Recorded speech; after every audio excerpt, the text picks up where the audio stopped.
with longevity for the long haul. I was infected with COVID September 28th, 2020 was literally the first day that I tested positive. A little bit about me right now. I am able to running is the goal, but I'm able to walk at least 4 miles, where a year ago I was only able to walk about a quarter of a mile. And fortunately, I've been able to work with a bunch of experts in different fields, and I've been able to coordinate a care plan for myself that has worked and has allowed my body to kind of restore its function to a certain ability.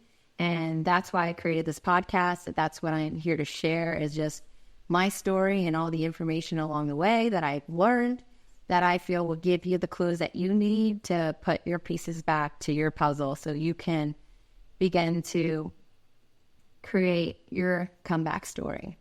So a little bit about me. Before I had COVID, I was a type A personality. I excelled at all things because I could do all things. I put myself through college. I was a nanny for children with special needs, which led me to pediatric oncology. And I was in the pediatric oncology field from 1999 to 2020. Prior to having COVID, I was a program director and board member of a pediatric oncology nonprofit where I would go to Washington and I'd lobby for equal access to care. And through those efforts, I was able to get the STAR Act and the RACE Act passed to give kids equal access to care and improve the amount of funding that children receive, which was a huge accomplishment for me personally. So I was a retired pediatric oncology nurse, bone marrow transplant nurse. I used to do what was called apheresis, and apheresis is a procedure where you separate all the cells inside the blood and you collect the ones that you want, whether it's plasma, red blood cells, or white blood cells. I would collect the CD34 cells in order to do a bone marrow transplant. And for years, I was with patients from the beginning to the end, whether they lived or whether they died. So if it wasn't for my background in oncology, I don't think I would have known what was happening to me, and I wouldn't have had the same mindset to know what to do for myself. Because back then when I had COVID, it was during the time, and if you could breathe, then they sent you home to ride it out all on your own. So I was left to figure it all out for myself.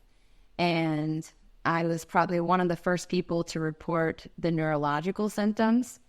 And during my infection, all I could say is my brain in water for 7 days straight.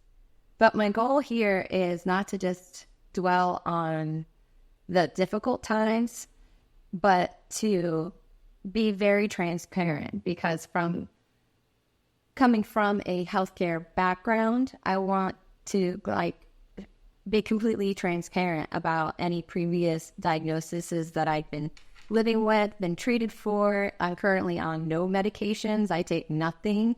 I only do exercise dosing for myself.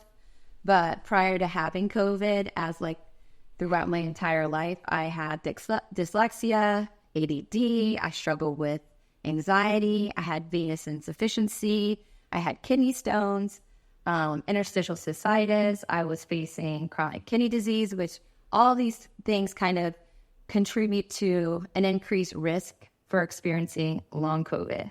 I had hypothyroid between 2 of my pregnancies. I had 6 pregnancies, 4 were full term. And something that is a key component that a lot of people don't understand the importance or the significance, but I suffered multiple childhood traumas, from my dad dying to my, divorce and suicide, from my boyfriend, and all these different things that had happened prior to my infection that ultimately had an impact on my recovery, because it was traumatic and devastating to me neurologically and physically. And, I would tell people that I had created a toxicity tolerance. So it was easy for me to be around people who had toxic behaviors and things like that. But once I lost all the filters I had built up over my entire life, it felt like a sunburn being around somebody who triggered me in a way that I couldn't cope. So prior to having COVID, like if you were my friend or knew me and lived in my community, like the way people would describe me would be that I was like a catalyst for change. I was very energetic. I was optimistic. I was very passionate. I was very go, funny, athletic, wild. My favorite compliment that I got from a neighbor was that I was a bird because I was I never sat still, and I was always on the go. I was my son's main, with baseball. I played baseball with him. I threw the ball. I ran. I coached baseball for a little bit. I was the Boy Scout mom. I had 4 kids. I was always constantly going, and all my kids have achieved a lot and are very ambitious. And I was there to support everyone. I was somebody everybody could rely on. And then I tell people I went to bed 40 and then I woke up 80. And that's no exaggeration. It's the God honest truth. COVID took everything away from me. And I couldn't see. I couldn't walk. I couldn't talk. I was only left with my hearing, which ended up being the best gift, because even though all I could do was lay there, I could listen and then slowly but surely, learn about my metabolic function and just learn about the history. I literally, in the beginning, I thought to myself, I was like, how did women who watched their children get eaten by a bear, how did they begin to live life again? And it was like looking back throughout history to see how human beings survived and endured so many things, and how they became apex predators, and how we now are the main species on the entire planet. I basically had to find another way that would teach me from the ground up, how am I going to get through this? What did people do when they had nothing? Because at that point, even though we have sophisticated healthcare and technology, at that point, nobody wanted to touch me. Nobody. So that's me being so transparent. So I'm just going to get into what it was like for me. So after I woke up from COVID, I experienced mental fatigue, physical fatigue, dizziness, anxiousness, depression, trouble walking, talking, seeing, coordination. I would drop things. My son used to say, Mom, are you afraid of ghosts? Because it seems like somebody just keeps knocking something out of your hand. I would fall sometimes. I had light sensitivity, so I would always wear glasses and I would wear hats and I'd put earbuds in my ears. And I had fluctuations in my heart rate. I could just be sitting down and my heart rate would be 120, and my heart rate would be 120 in my sleep, which when you're sleeping, your heart rate should be very low so that you can restore and rest and restore, and your body can do what it's supposed to do, all the healing that it does during your sleep, which is the most important thing to conquer when you're trying to recover and heal from your injury. So I had shortness of breath, I had chest pain, I had POTS, I had activity intolerance. I've had shingles twice since I've had COVID. I'm 48 now. I don't think I should have had shingles at this point in my life yet. I had bowel and bladder problems. I had kidney pain. And for those that need to dig a little deeper and know what it was like to experience everything, I'm here for all of that. I couldn't feel my fingers. I couldn't feel my feet. Every morning I would wake up. I would take a deep breath before I put my feet on the ground because it felt like I was stepping on glass. And so it took everything for me to just get up in the morning and watch my kids get themselves ready and get themselves out the door.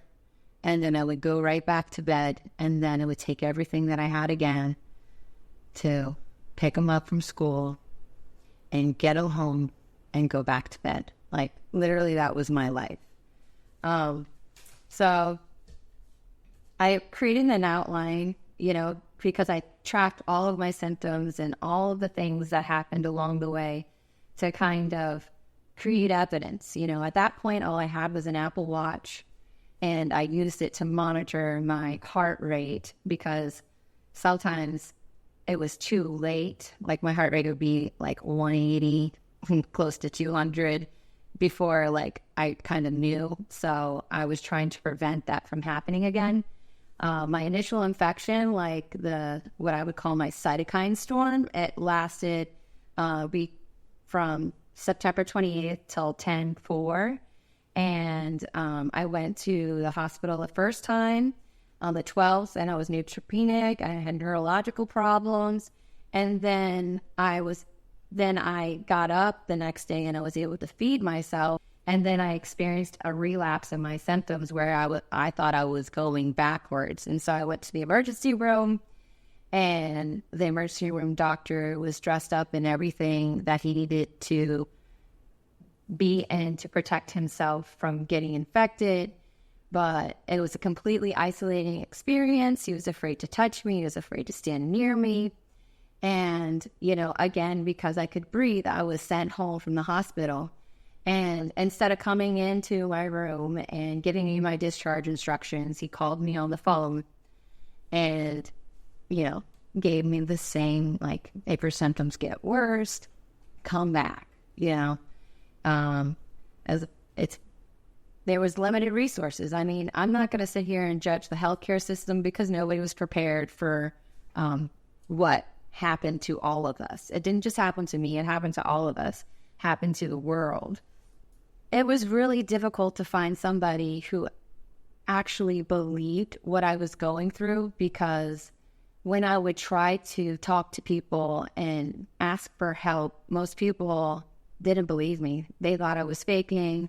They thought I wanted attention. They thought, I was like, what did I do to you to make you think that this would be my best life, to be like this dramatic?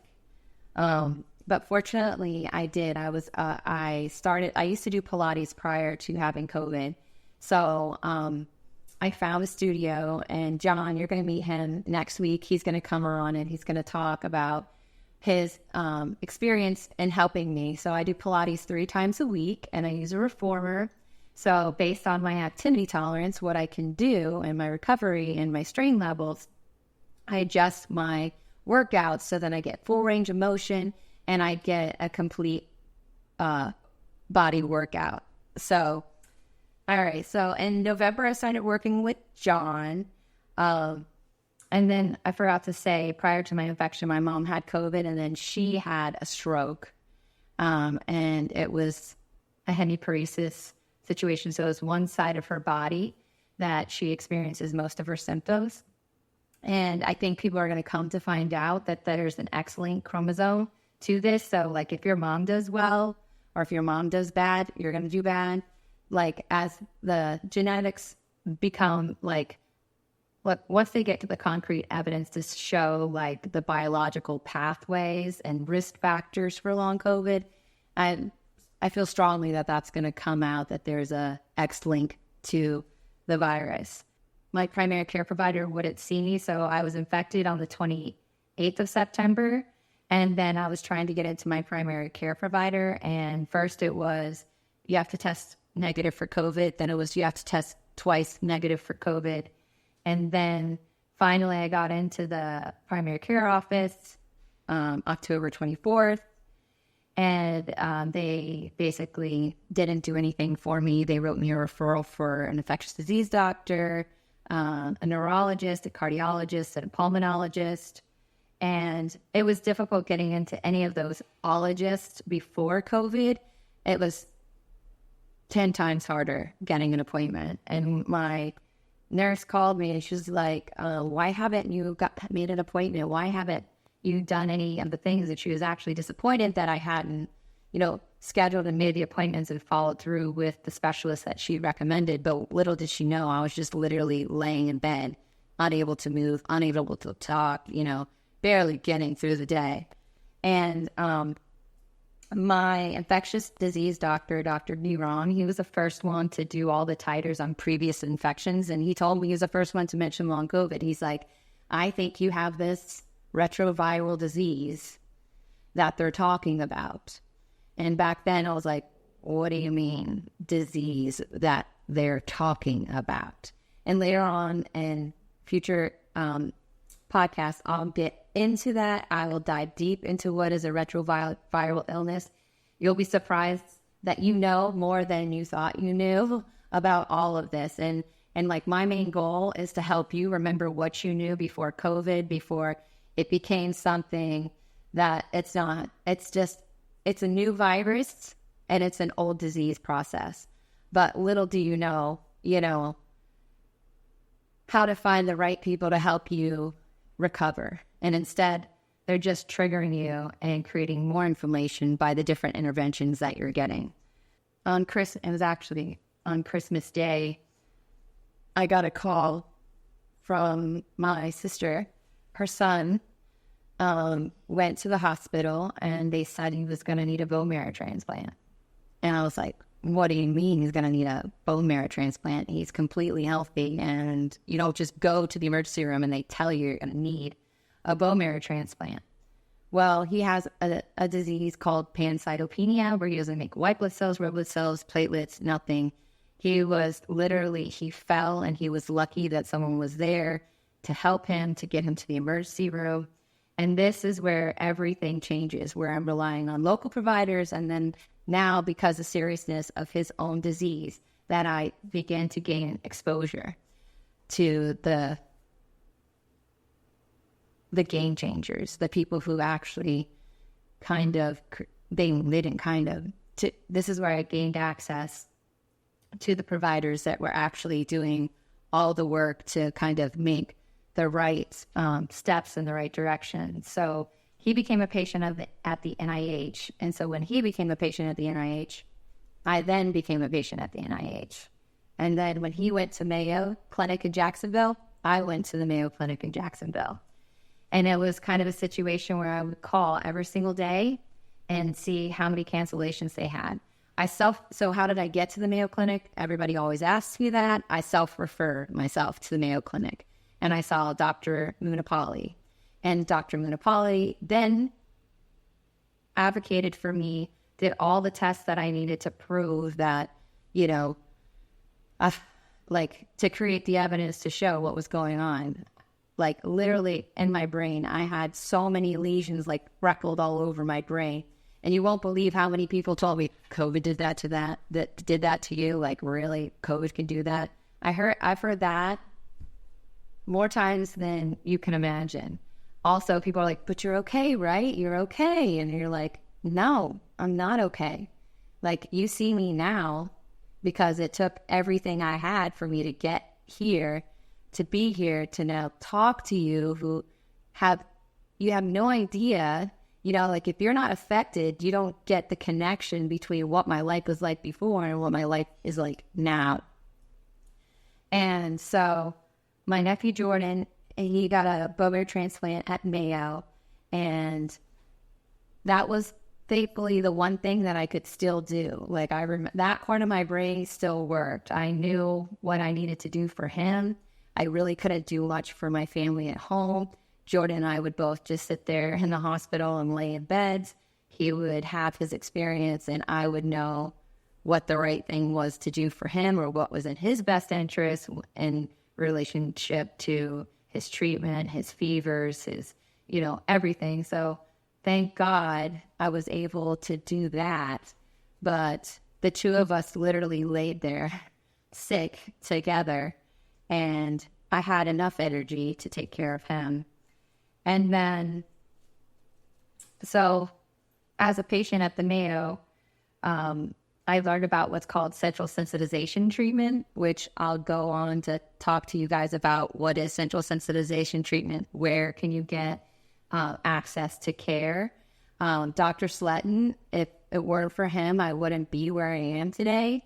I'm also going to bring on Melissa Wiggins. She is a life coach. She's also a friend. Her son, He had neuroblastoma, which is one of the pediatric cancers that I adamantly hate.